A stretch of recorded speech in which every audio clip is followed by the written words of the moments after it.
Est-ce que vous avez déjà imaginé ce que serait votre vie si vous viviez seul, pas comme une catastrophe, pas comme quelque chose à éviter à tout prix, juste imaginez la maison sans lui, les matins sans avoir à penser à quelqu'un d'autre avant de penser à vous, les soirées où personne ne rentre à une heure précise et où l'atmosphère de la maison ne dépend que de vous. Est-ce que cette image vous fait peur? Est-ce qu'elle vous soulage? Est-ce que les deux choses arrivent en même temps et que vous ne savez pas très bien quoi faire avec ça? Je vous pose cette question parce que pendant des années, des décennies en réalité, j'aurais répondu que ça me faisait peur, que vivre seul était quelque chose que je ne savais pas faire, que j'avais besoin de quelqu'un dans la maison, d'une présence, d'une structure autour de laquelle organiser mes journées, que la solitude était quelque chose à traverser le moins longtemps possible, pas quelque chose à choisir. J'avais tort, pas un peu tort, complètement tort. Il y a 3 ans, j'ai commencé à vivre seule, pour la première fois de ma vie adulte, parce que j'étais passée directement de la maison de mes parents à un premier mariage, et du premier mariage à un deuxième, sans jamais avoir vraiment habité avec moi-même. Et ce que j'ai découvert dans ces 3 ans, personne ne me l'avait dit. Pas parce que c'est un secret, mais parce que ce sont des choses qu'on ne comprend vraiment qu'en les vivant. Des choses qui ne ressemblent à rien de ce qu'on imagine quand on imagine la solitude depuis l'intérieur d'une vie partagée. Aujourd'hui, je vais vous en parler. 5 choses. 5 découvertes que je n'avais pas prévues. Aucune n'est ce que vous croyez. Si vous vivez seul en ce moment, ou si vous vous demandez ce que ce serait, abonnez-vous à cette chaîne et restez jusqu'à la fin. Parce que la 5e chose est celle que je n'aurais jamais cru possible avant de la vivre moi-même. La première chose, le silence a changé de signification. Quand j'imaginais vivre seul, j'imaginais le silence comme un manque, une absence, quelque chose à remplir de bruit, de télévision, de musique, de coups de téléphone, n'importe quoi pour ne pas l'entendre. Ce n'est pas ce qui s'est passé. Ce qui s'est passé, c'est que j'ai découvert que le silence que je connaissais, le silence de mes 30 dernières années, n'était pas du silence. C'était de la vigilance. Laissez-moi vous expliquer ce que je veux dire. Dans une maison partagée avec quelqu'un dont l'humeur définit l'atmosphère, on n'est jamais vraiment dans le silence. On est dans un état d'écoute permanente.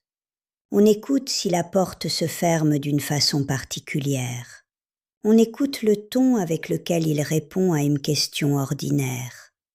On lit l'air de la maison avant de décider si on peut parler, si on peut allumer la radio, si on peut inviter quelqu'un, si on peut être gai ou si la gaieté va créer une friction. Cette lecture constante, permanente, automatique, on finit par ne plus la remarquer parce qu'elle est devenue aussi naturelle que respirer. Mais elle est là, elle consomme quelque chose. La première nuit que j'ai passée seule dans mon appartement, j'ai remarqué quelque chose d'étrange. Je n'arrivais pas à me détendre complètement, pas parce que j'étais triste ou anxieuse, juste parce que mon corps attendait encore quelque chose, un son, un signal, une information à traiter. Il a fallu des semaines pour que ce réflexe commence à s'éteindre, pour que le silence devienne vraiment du silence. Pas l'absence de bruit, mais l'absence de vigilance. Et quand c'est arrivé, quand j'ai commencé à habiter le silence sans l'écouter pour y chercher un danger, c'était quelque chose que je n'avais pas eu depuis si longtemps que je ne savais même plus que ça m'avait manqué. Maintenant, le matin est silencieux chez moi, et ce silence est la première chose que j'entends quand je me réveille. Il est doux, il est à moi. Il ne me demande rien. La 2e chose, mon corps a récupéré quelque chose que je ne savais pas avoir perdu. Je ne parle pas de sport, je ne parle pas de régime ou de bien-être, ou de ces choses qu'on dit aux femmes de faire pour prendre soin d'elles. Je parle de quelque chose de plus fondamental que ça. Pendant les dernières années de mon mariage, j'avais des douleurs. Dans le dos principalement, parfois dans les épaules, cette tension musculaire qui ne partait jamais complètement, même après une bonne nuit, si tant est que les nuits étaient bonnes, ce qui n'était pas toujours le cas. J'attribuais ça à l'âge, à la façon dont le corps change après 60 ans. C'était logique, c'était raisonnable. 6 mois après avoir commencé à vivre seule, les douleurs avaient diminué de façon significative. Pas disparu. Je ne vais pas vous raconter un miracle, mais suffisamment réduite pour que je le remarque, pour que mon médecin le remarque, pour qu'il me demande ce qui avait changé dans ma vie. Ce qui avait changé, c'était le niveau de tension dans lequel je vivais depuis des décennies. Pas une tension dramatique, pas un stress qu'on peut montrer du doigt et appeler par son nom. La tension ordinaire et constante de quelqu'un qui vit en état d'alerte permanent, qui anticipe, qui surveille, qui absorbe. Cette tension-là a un coût physique que la science documente maintenant avec précision, sur le système immunitaire, sur la qualité du sommeil, sur les mécanismes d'inflammation dans le corps, mais que les femmes de ma génération ont payé sans que personne leur explique pourquoi elles étaient si souvent fatiguées. Je dors différemment maintenant. Je me réveille différemment. Ce n'est pas la même façon de me réveiller que j'avais à 40 ans. Je ne me raconte pas d'histoire là-dessus. Mais c'est mieux qu'à 65. Et la seule chose qui a changé entre 65 et aujourd'hui, c'est que je vis seule. Le corps sait des choses que la tête met du temps à accepter. Le mien savait depuis longtemps. Il m'a fallu du temps pour l'écouter. La troisième chose, j'ai découvert ce que j'aimais vraiment et j'ai été surprise. Le premier samedi matin seul, je suis allée faire les courses. Ça paraît simple. Ce n'était pas simple. Parce que pour la première fois depuis 30 ans, ce que je mettais dans le chariot n'avait pas à plaire à quelqu'un d'autre, pas à être approuvé, pas à correspondre au goût de quelqu'un, à ses habitudes alimentaires, à ce qu'il avait envie de manger cette semaine. Ce que je choisissais, c'était pour moi, uniquement pour moi. Je suis restée 20 minutes dans le rayon des fromages. Je suis repartie avec 6 variétés différentes que je n'aurais jamais achetées avant. Pas parce qu'il me l'aurait interdit, mais parce que lui n'aimait que 2 ou 3 fromages et que le reste c'était du gaspillage, de l'argent mal dépensé, une fantaisie inutile. J'ai acheté du pain que j'aimais, pas celui qu'il préférait. J'ai acheté une bouteille de vin blanc que je trouvais agréable, pas le rouge qu'il choisissait toujours.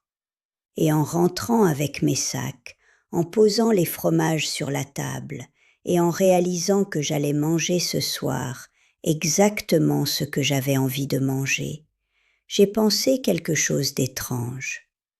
Je ne savais pas très bien ce que j'aimais. Pas les fromages, ça je le savais. Mais plus généralement, ce que j'aimais faire le dimanche matin, ce que j'aimais regarder le soir, la température que j'aimais dans une pièce, la musique que j'aimais entendre en cuisinant. Toutes ces petites préférences qui semblent évidentes et qui en réalité s'effacent progressivement quand on vit depuis longtemps en fonction des préférences de quelqu'un d'autre. J'ai passé les premiers mois à redécouvrir ces choses, une par une, parfois avec la surprise de quelqu'un qui retrouve un objet qu'il croyait avoir perdu depuis longtemps, parfois avec la tristesse de réaliser à quel point cette femme au goût précis et assumé avait été recouverte par des années de concessions si naturelles qu'on ne les appelait même plus des concessions. Je n'aime pas le bœuf. J'en ai cuisiné pendant 30 ans. Je l'ai réalisé le soir où j'ai fait des pâtes pour moi toute seule et où j'ai pensé, en les mangeant avec un plaisir simple et entier, c'était ça. C'était toujours ça que je voulais. La 4e chose. Les amicités ont changé, pas en quantité, en qualité. Quand on vit en couple depuis longtemps, la vie sociale prend une forme particulière. On sort à deux, on reçoit à deux, les amis deviennent des amis du couple, pas des amis à soi. Et les amis qu'on avait avant, ceux qui vous connaissaient avant lui, ceux avec qui vous parliez de vous et pas de nous, s'éloignent progressivement parce que la logistique d'une vie conjugale laisse moins de place à ce type d'amitié singulière, personnelle, qui ne passe pas par le couple. Quand je suis partie, j'ai perdu des contacts, des gens qui étaient ses amis autant que les miens, qui ont choisi leur camp ou qui ont simplement disparu parce que le contexte qui nous réunissait n'existait plus. Je m'y attendais à moitié, ça a quand même fait quelque chose. Mais ce que je n'avais pas prévu, c'est ce qui s'est passé avec les autres, avec les femmes que j'avais gardées au fil des années malgré tout, celles qui avaient survécu au mariage, au déménagement, aux agendas impossibles. Michel, que je connaissais depuis le lycée, Anne-Sophie, avec qui j'avais travaillé pendant 10 ans, 2 ou 3 autres. Ces amitiés-là m'ont changé de profondeur dès que je n'ai plus eu à les organiser autour d'une vie conjugale. Nous nous sommes vus différemment, pas plus souvent au début, mais différemment.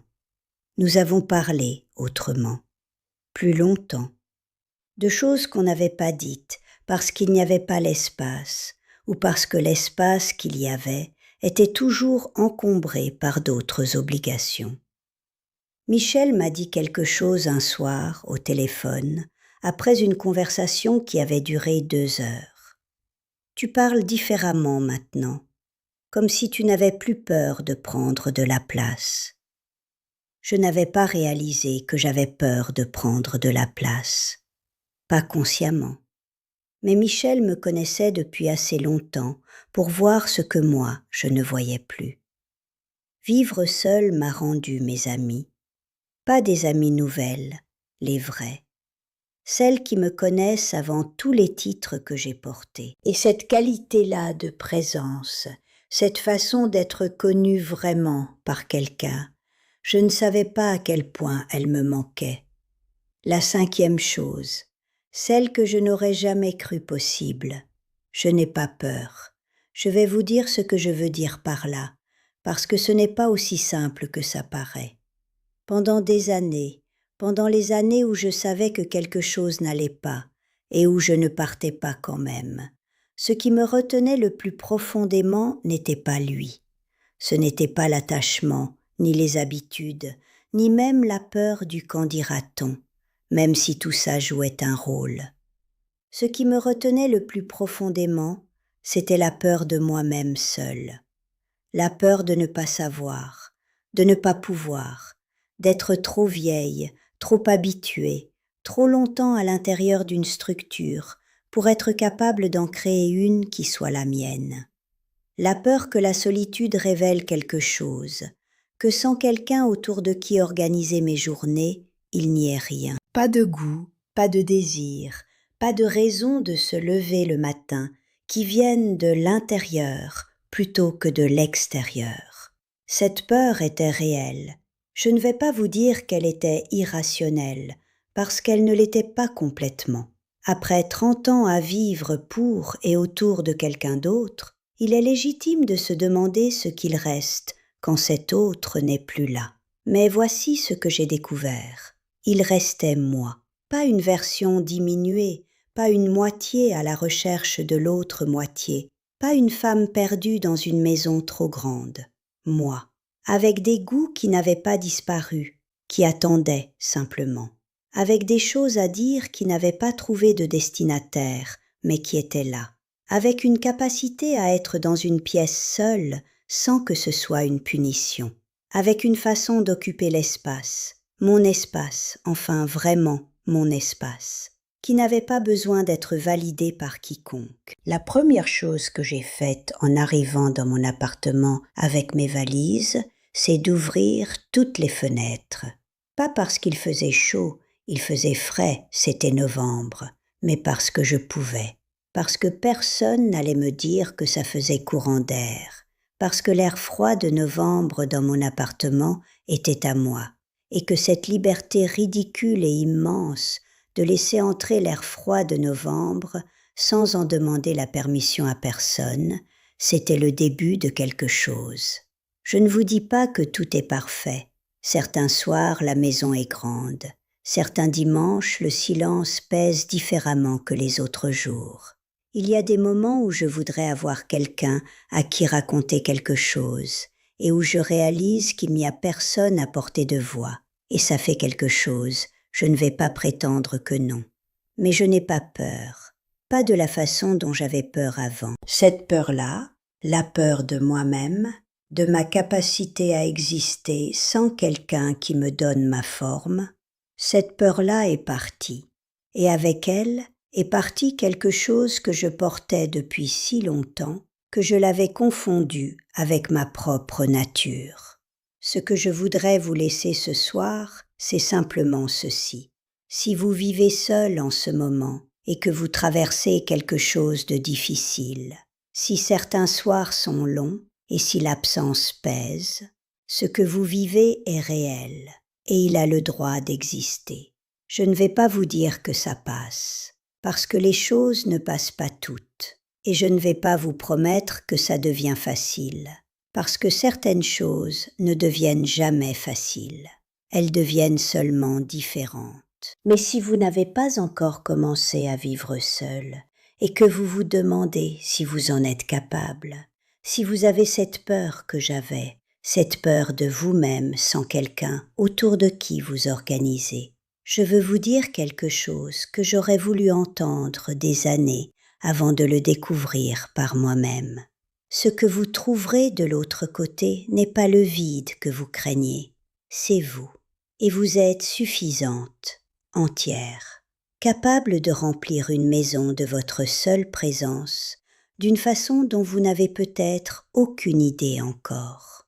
J'ai 68 ans, j'ai mis du temps à le découvrir. Mais je l'ai découvert. Dites-moi dans les commentaires, est-ce que vous vivez seul en ce moment? Est-ce que vous l'avez choisi ou est-ce que ça vous a été imposé? Et quelle est la chose que vous n'aviez pas prévue, en bien ou en mal?